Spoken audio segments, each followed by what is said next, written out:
दोस्तों स्वागत है एक बार फिर आप सभी का आपके अपने यूट्यूब चैनल पीआरएस क्लासेस पर। तो दोस्तों आज के इस वीडियो लेक्चर में हम बात करेंगे 12th क्लास फिजिक्स के प्रैक्टिकल के संबंध में। जी दोस्तों आज के इस वीडियो लेक्चर में आप लोगों को बताएंगे कि फिजिक्स के प्रैक्टिकल वाइवा में एग्जाम द्वारा आप लोगों से कौन कौन से सवाल पूछे जाते हैं और उन क्वेश्चनों का आप लोगों को क्या उनको जवाब देना होगा ताकि आपका प्रैक्टिकल वाइवा पूरी क्लास में सबसे अच्छा हो। तो दोस्तों यदि आप 12th क्लास के स्टूडेंट हैं और आप चाहते हैं कि आपका वाइवा पूरी क्लास में सबसे अच्छा हो तो आज के वीडियो लेक्चर आप पूरा जरूर देखिए, क्योंकि बच्चों आज के इस वीडियो लेक्चर में आप लोगों को एग्जाम द्वारा जितने भी संभव सवाल पूछे जाते हैं उन क्वेश्चनों का आपको आंसर सहित आपको हल बताने वाला हूं। तो चलिए स्टार्ट करते हैं। तो देखिए दोस्तों पहला क्वेश्चन आपकी स्क्रीन पर देखिए सबसे देखिए बहुत ज्यादा पूछा जाता है कि फिजिक्स की स्पेलिंग बताइए। देखिए जब फिजिक्स का प्रैक्टिकल होता है क्योंकि एग्जामिनर सब्जेक्ट से रिलेटिव कुछ एक्स्ट्रा नॉलेज भी जानना चाहता है। देखिए अब फिजिक्स का प्रैक्टिकल है तो आप फिजिक्स के बारे में तो यानी इसके टॉपिक्स के बारे में तो काफी याद करके गए होंगे, ये तो आपको कंफर्म है। ठीक है, तो कुछ वो उसका आउट ऑफ सिलेबस पूछ लेता है। ठीक है, जैसे आपसे पूछेगा फिजिक्स की स्पेलिंग बताइए, समझ में आप लोग मेरी बात, और आपने तो पूरी फिजिक्स को पढ़ रखा है। ठीक, लेकिन अगर आपको फिजिक्स की स्पेलिंग नहीं पता हो तो ये बड़ी हार्ड की बात है, समझ में रहा है। तो आपको फिजिक्स की स्पेलिंग क्या बतानी होगी, PHYSICS। ये आपको वैसे ऑलरेडी पता होगा, लेकिन कभी कभी बच्चा कंफ्यूज हो जाता है कि वो पूरा डाटा तो याद कर गया पूरी बुक के अंदर का, लेकिन बुक की जो नेम है जो फिजिक्स है उसकी स्पेलिंग उसको याद नहीं होती है। ठीक है, तो समझ में आ रहा है, तो इसको याद कर लेंगे। जो फिजिक्स की जो स्पेलिंग होती है कहते हैं PHYSICS होती है। ठीक है, क्लियर है आप लोगों को मेरी बात। तो ये बात आपको कन्फर्म होगी, PHYSICS फिजिक्स की स्पेलिंग हो गई। क्लियर है आप लोगों को मेरी बात।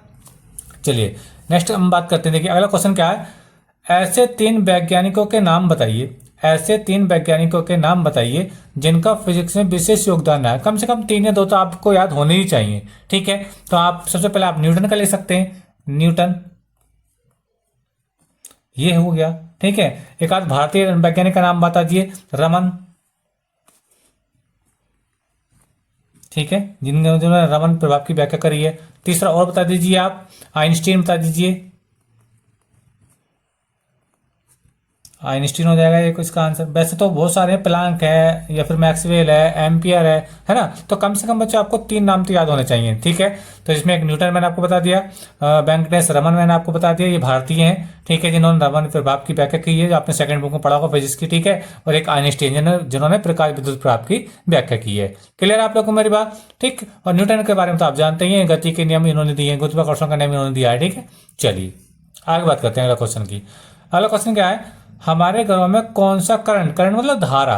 ठीक है, हमारे घरों में कौन सा करंट आता है। ठीक है, जब ट्रांसफार्मर के माध्यम से हमारे घर में लाइट आ रही होती है तो इसमें कौन सा करंट चल रहा होता है, वो उसकी बात कर रहा है। ठीक है, क्योंकि हम लोग जानते हैं करंट 2 प्रकार का होता है, AC और DC, है ना, ऑल्टरनेटिव करंट और डायरेक्ट करंट। ठीक है, तो ये वहां सवाल है कि हमारे घरों में कौन सा करंट आता है। तो हमारे घरों में बच्चों AC करंट आता है। कौन सा करंट आता है, AC करंट आता है, जो ट्रांसफार्मर के माध्यम से आता है। क्लियर है आप लोग मेरा, तो याद रखने हमारे घर में कौन सा करंट आता है, हमारे घरों में AC का मतलब होता है ऑल्टरनेटिव करंट, यानी प्रत्यावर्ती धारा इसकी हिंदी होती है। ठीक है, और चैप्टर नंबर आपने 7 आपने पढ़ा होगा फिजिक्स की फर्स्ट बुक में, चैप्टर नंबर 7 है, AC मतलब ऑल्टरनेटिंग करंट। ठीक है, तो उम्मीद करते हैं बात आपको समझ में आ गई होगी। ठीक है, नेक्स्ट क्वेश्चन बात करते हैं। अगला क्वेश्चन है, घरों में आने वाले करंट की आवृत्ति यानी फ्रीक्वेंसी कितनी होती है। तो हमारे घरों में AC करंट आता है। ठीक है, इसकी आवृत्ति यानी फ्रीक्वेंसी कितनी होती है। देखिए मैं आपको बताता हूँ, इसकी जो आवृत्ति होती है ना, जो फ्रीक्वेंसी होती है, जो 50 हर्ट्ज होती है। कितनी होती है, 50 हर्ट्ज होती है। इस बात को आप याद रखेंगे। ठीक है, ये सवाल। ठीक है, तो हमारे घरों में जो आने वाला करंट होता है ना, ठीक है, उसकी आवृत्ति यानी फ्रीक्वेंसी कितनी होती है, 50 हर्ट्ज होती है। समझ में। अब देखिए क्या होता है, मैं आपको बताता हूँ इसका क्या मतलब हुआ है। जैसे मान लीजिए हम लोग जानते हैं कि AC का जो ग्राफ है वो कुछ ऐसे चलता है, ये AC का ग्राफ होता है, ये प्रथम आधे चक्र में पॉजिटिव, दूसरे आधे चक्र में क्या होता है, वो नेगेटिव, पॉजिटिव फिर नेगेटिव होता है। समझ में आ रहा है। तो ये 1 सेकंड के अंदर, जैसे ये आधा चक्कर ये होगा, आधा चक्कर ये, एक पूरा चक्कर हो गया था ये। ठीक है, अब ये 1 सेकंड के अंदर 50 चक्कर लगाती है। कितने के चक्कर लगाती है धारा, 50 चक्कर लगाती है। ठीक है, तो पर सेकंड लगाए गए चक्करों की संख्या को हम क्या बोलते हैं, आवृत्ति बोलते हैं। समझ में आ रहा है, क्लियर है आप लोगों को मेरी बात। तो प्रत्यावर्ती धारा की जो आवृत्ति होती है कितने, 50 हर्ट्ज होती है, यानी जो प्रत्यावर्ती धारा होती है वो 1 सेकंड के अंदर अपने 50 चक्कर पूरा कर लेती है। और मैं कहता हूँ ये बात आपको क्लियर हो गई होगी। ठीक, चलिए अगला क्वेश्चन बात करते हैं। अगला क्वेश्चन देखिए हमारे क्या हमारे सामने स्क्रीन पर। अगला क्वेश्चन देखिए, AC तथा DC में क्या अंतर होता है। AC मतलब ऑल्टरनेटिव करंट, DC मतलब डायरेक्ट करंट में क्या अंतर होता है, ये यहाँ पे पूछा जा रहा है। ठीक है, तो देखिए AC की मैं आपको बताऊं तो जो AC होता है ना, AC करंट की डेफिनेशन बच्चों ये होती है। देखिए अंतर पूछ रहा है ठीक है। अंतर क्या होता है, तो एसी करंट का जो ग्राफ होता है ये प्रथम आधे चक्र में धनात्मक, दूसरे आधे चक्र में ऋणात्मक होता है। लेकिन डीसी की जब बात करते हैं हम, डायरेक्ट करंट जो बैटरी से मिलता है, डायरेक्ट करंट जो होता है, डायरेक्ट करंट जो होता है बच्चों, यह बैटरी से मिलता है। कैसे मिलता है ये करंट बच्चों हमको बैटरी से मिलता है। कैसे मिलता है, बैटरी से मिलता है। और ये बच्चों में कैसे मिलता है, ये हमें एसी करंट हमें ट्रांसफार्मर से मिलता है। ठीक है। तो इन्हें कहा कि एसी था डीसी में क्या होता था, तो एसी का तो मैंने अभी आपको बताया था, एसी का जो ग्राफ होता है ये प्रथम आधे चक्र में पॉजिटिव फिर नेगेटिव, पॉजिटिव फिर नेगेटिव होता है। क्लियर है आप लोगों को मेरी बात। लेकिन जो डीसी का, ये तो एसी का चल पड़ी है ना, प्लस माइनस, ठीक है। तो एसी का ग्राफ हो, किसका होगा बच्चों, एसी का। अब डीसी क्या होता है, डीसी में होता है बच्चों ये कि इसका जो ग्राफ होता है ना एक ही डायरेक्शन में आता है, एक ही डायरेक्शन में आता है। ये अगर पॉजिटिव है तो ये पॉजिटिव रहेगा और नेगेटिव है तो ये नेगेटिव रहेगा। ये इसका ऊपर वाला ये ग्राफ है। समझ में आ रहा है आप लोगों को मेरी बात। तो ये ऊपर नीचे है ना, प्लस माइनस टर्मिनल इसके चेंज होते रहते हैं। मान लो अगर ये इसका ग्राफ है, ठीक है, किसका, डीसी का, तो ये टाइम के अकॉर्डिंग भी करंट जो घटता बढ़ता नहीं है। समझ में आ रहा है। तो ये वजह डीसी का ग्राफ हो गया। तो आपसे अंतर पूछा जाए तो आप बता देना कि जो डीसी करंट होता है, एसी करंट होता है, उसका परिमाण समय के साथ निरंतर बदलता रहता है। ठीक है। जबकि उसका जो परिमाण और दिशा है, इसका किसका, डीसी का, इसका दिशा या परिमाण चेंज नहीं होता, क्योंकि इसका परिमाण और डायरेक्शन दोनों चेंज होते रहते हैं टाइम के अकॉर्डिंग। ठीक है। उम्मीद करता हूँ ये बात आपको अच्छी क्लियर हो गई होगी। ठीक है। अच्छा आगे देखिए, प्रतिरोध यानी रेजिस्टेंस, आवेश यानी चार्ज, विभव यानी पोटेंशियल तथा धारा यानी करंट के मात्रक बताइए। ठीक है। तो मात्रक बड़े आसान है। देखिए आपको याद होना चाहिए, विभव का जो मात्रक होता है, विभव का मात्रक, सॉरी पहले प्रतिरोध याद करते हैं। प्रतिरोध का जो मात्रक होता है बच्चों वो ओम होता है। क्या होता है, ओम होता है। ठीक है। मात्रा आपसे जरूर पूछा जाता है, इसका जो सिंबल होता है वो ये होता है। प्रतिरोध का जो मात्रा होता है बच्चों क्या होता है, ओम होता है, इसका सिंबल है, प्रतीक है। आवेश का मात्रक जो होता है बच्चों वो कूलाम होता है। क्या होता है, आवेश का मात्रक कूलाम होता है। आप इसको याद रखेंगे। क्लियर है आप लोगों को मेरी बात। ठीक है। तीसरा बच्चों विभव, विभव का जो मात्रक होता है जो वोल्ट होता है। क्या होता है, वोल्ट होता है। ठीक है। जिससे हम जूल प्रति कूलाम के नाम से भी जानते हैं। ठीक है। धारा का जो मात्रक होता है बच्चों वो क्या होता है, एम्पियर होता है। क्या होता है, एम्पियर होता है। काफी बार आपने पढ़ा भी होगा। तो कम से कम 4 मात्रक बच्चों आपको याद होना चाहिए। ठीक है। तो प्रतिरोध का मात्रक ओम होता है, आवेश का मात्रक कूलाम होता है, और विभव का मात्रक वोल्ट होता है, और धारा का मात्रक एम्पियर होता है। ठीक है। नेक्स्ट हम बच्चे बात करते हैं, नेक्स्ट क्वेश्चन क्या देखिए। अगला क्वेश्चन देखिए आपकी स्क्रीन पर है। अगला क्वेश्चन है देखिए,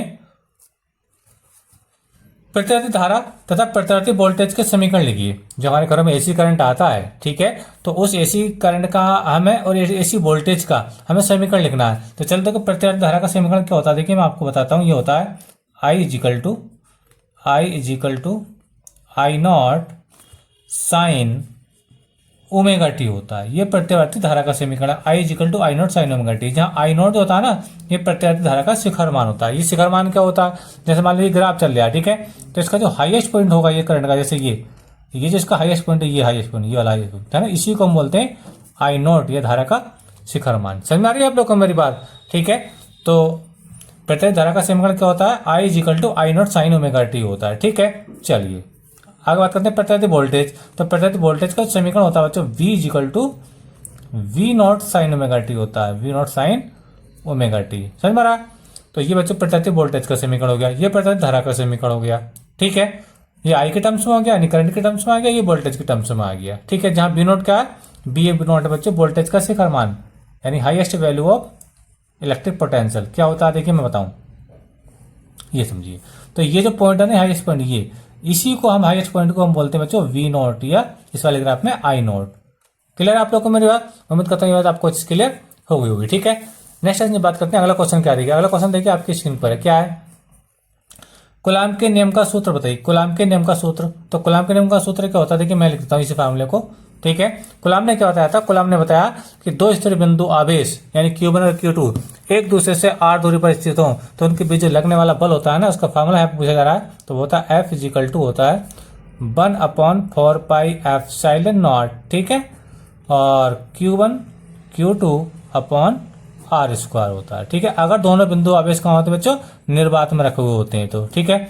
तो ये निर्वात में रखे हुए दो बिंदु आवेशों को भी लगने वाला कूलाम का नियम यानी बल का सूत्र है। क्लियर है आप लोगों को मेरी बात। चलिए नेक्स्ट हम बच्चे बात करेंगे। नेक्स्ट क्वेश्चन क्या देखिए,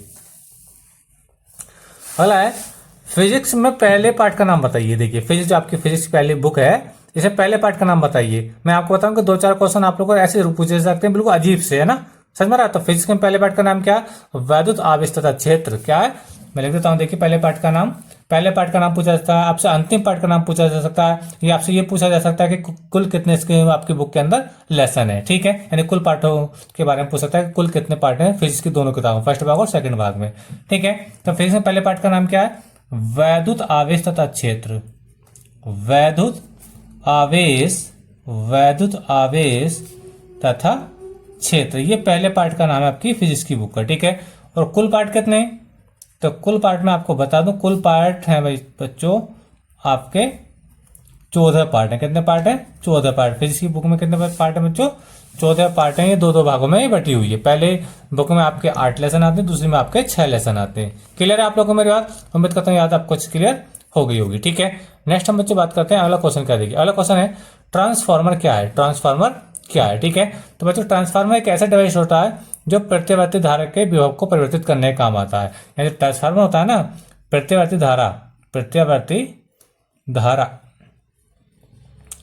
प्रत्यावर्ती धारा, धारा के विभव को परिवर्तित करता है। किसको बच्चों? पोटेंशियल को चेंज करता है, विभव को परिवर्तित करता है, परिवर्तित करता है। ठीक है, समझ में आप लोगों में आपसे पूछा जाए कि ट्रांसफार्मर क्या होता है, तो ट्रांसफार्मर का मेन काम क्या है? प्रत्यावर्ती धारा के विभव को परिवर्तित करना। ठीक है, ट्रांसफार्मर दो प्रकार के होते हैं। नंबर 1 होता है उच्चाई ट्रांसफार्मर, नंबर 2 होता है अपचाई ट्रांसफार्मर। देखिए मैं आपको लिखाता हूँ, ट्रांसफार्मर दो प्रकार के होते हैं। पहला होता है बच्चा आपका उच्चाई ट्रांसफार्मर, उच्चाई ट्रांसफार्मर जो बिजली घर में रखा हुआ होता है, ट्रांसफार्मर। ठीक है, ठीक।